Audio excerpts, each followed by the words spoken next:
So in this video, what I want to share with you is how to choose the right e-commerce platform for your business. Now, I've had the fortunate experience working with hundreds, if not thousands, of online merchants, helping them integrate with payment processing, and also working with several online retailers myself. Now, the most important thing is best practices. These are kind of common knowledge. The advantage that you're going to get is going to share my experiences and my opinions from all the backgrounds that I had and what I've been through. But I'm not going to share so much of it that it overwhelms the best practices. Now, these videos, and this particular video is going to be for people that are tech savvy, but not too much technical information so that it overwhelms the ones that aren't. It's going to be a fair amount. Last but not least, the most important thing, your headspace. Asking the right questions for the right size business that you have. If you have a small business, certain type of questions. Medium, it's different. Enterprise, a completely different headspace as well. So we're going to make sure that we ask the right identifying questions for you, and also choose the right questions to choose the right platform. If you have a small business, right out the box from the start, without a question, I'm going to recommend that you go with a turnkey solution.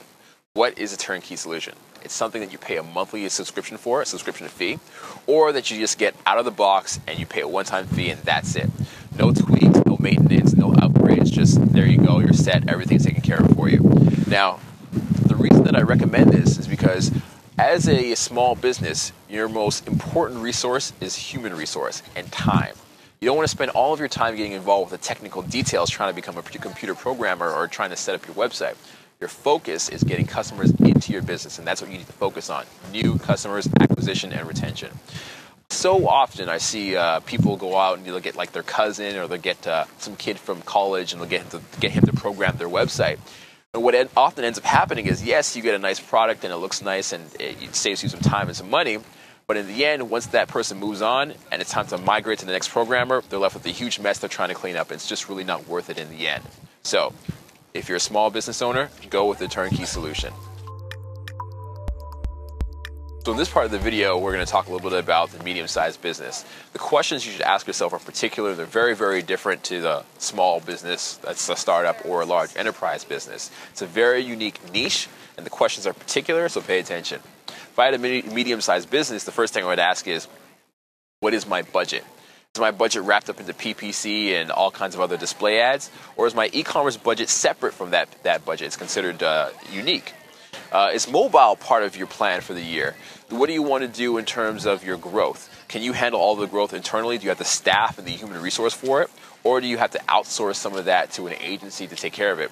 Consider processing your orders. Now, your orders, are they processed internally at your factory warehouse, or are they done at a distribution or drop center somewhere else? Now, there's several ways to combat all these challenges. For example, a mobile website is going to cost you somewhere between $50,000 to $100,000, if not more, by a large reputable company. But there are certain Java codes that you can place in your website that will just grab content dynamically and add them to your site. In terms of processing orders, if you can't do it internally, there's companies that will come and take care of the whole fulfillment process for you. It's also very, very good to consider what you want to do in terms of customer support. Are you going to have a 1-800 number that's handled internally by your customer support staff, customer service agents, or are you going to outsource that as well to a call center?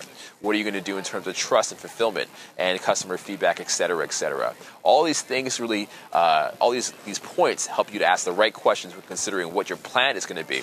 It's not so much only about the e-commerce platform, it's also a big part of your digital strategy for that year and moving into the future as well. So in this part of the video, I want to talk about the enterprise platforms, enterprise-sized companies. They're a lot different than the small, a lot different than the medium. You have very unique challenges and unique questions and things you want to consider. Now, in my experience, this is what I would tell you. The main factor to consider is time. When you're signing a contract with one of these larger companies like Hybris, IBM, Oracle, etc., you're locking yourself into a 4-year obligation approximately. It's going to have lots of ups and downs like any other relationships.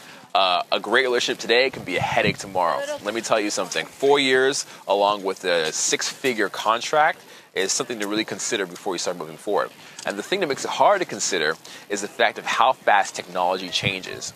All right? For example, Pinterest wasn't that big 3 years ago. Nobody used Instagram as much as they do 3 years ago. 8 years ago, Facebook wasn't that large. And the rate of technology and changing, the rate that technology changes is so fast that you have to make sure that the provider that you're using is able to keep up with the changes in the industry at an affordable cost.